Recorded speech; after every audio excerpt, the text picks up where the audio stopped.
మీకు బాగోపోయేసరికి నానమ్మ ఎంత విలవిల్లాడిపోయిందో చూసారా నాన్న? అలాంటిది అమ్మకి కొడుకు దూరమైతే ఆ అమ్మ ఎంత బాధపడుతుందో మీకు తెలుస్తుందా? మీ అమ్మ మీ మీద ఎలా బాధపడుతుందో అమ్మకు కూడా వాళ్ళ కొడుకు మీద ప్రేమ ఉంటుంది కదా నాన్న! అమ్మ ఎంత బాధపడుతుందో శ్రీకర్ మీద. ఒకసారి శ్రీకర్ తప్పు చేశాడు కాదనలే. కానీ తన తప్పుని క్షమించి ఇంటికి తీసుకువచ్చే పెద్ద మనసు మీకు లేదా అని చెప్పి అక్షయ్ అయితే అంటూ ఉంటాడు. ఇక పార్వతి అయితే బయట నుంచి నిల్చొని వింటూ ఏడుస్తూ ఉంటుంది. "ఏంటి నాన్న అలా అంటున్నావు? అమ్మకే కాదు మీకు కూడా తమ్ముడంటే ప్రేమే ఉంది కదా! మీకు శ్రీకర్ అంటే ప్రేమ లేదా? మీకు కొడుకుగా తన మీద ఎటువంటి ప్రేమ లేదా?" అని చెప్పేసి అంటూ ఉంటాడు అక్షయ్.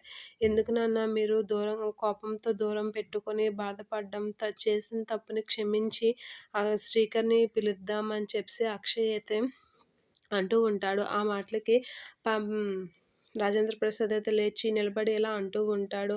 "వాడి మీద నాకు మనసు ముక్కలైపోయింది. వాడిని నేను ఎప్పటికీ క్షమించను" అని చెప్పేసైతే గట్టిగా అంటూ ఉంటాడు. ఆ మాటలకి పార్వతి షాక్ అవుతూ ఉంటుంది. మొండిబారిపోయిన మొక్క ఎప్పటికైనా చిగురిస్తుందేమో గానీ నా మనసులో ప్రేమ మాత్రం వాడిపై ఇప్పటికి చిగురించదు. ఆ ప్రయత్నం ఎప్పుడు చెయ్యకు. ఇప్పుడు నువ్వు కంపెనీ బాధ్యతలకి చైర్మన్‌గా నిన్ను అప్పచెప్తున్నాను కాబట్టి నువ్వు ఆ విషయం మీద ఆలోచించి మాట్లాడితే బాగుంటుంది. ఇక కమల్ విషయం గురించి నువ్వు ఆలోచించి కమల్‌ని ప్రయోజకుడిని ఎలా చేయాలో ఆలోచిస్తే బాగుంటుంది.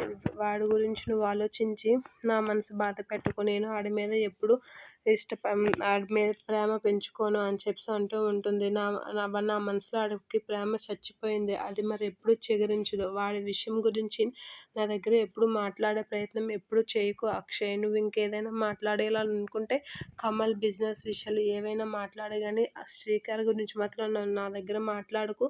అలాంటి ప్రయత్నం కూడా చేయకు అని చెప్పేసి గట్టిగా చెప్పేస్తూ ఉంటాడు రాజేంద్ర ప్రసాద్. "అది కాదు నాన్న" అనంటే, "చెప్పాను కదా!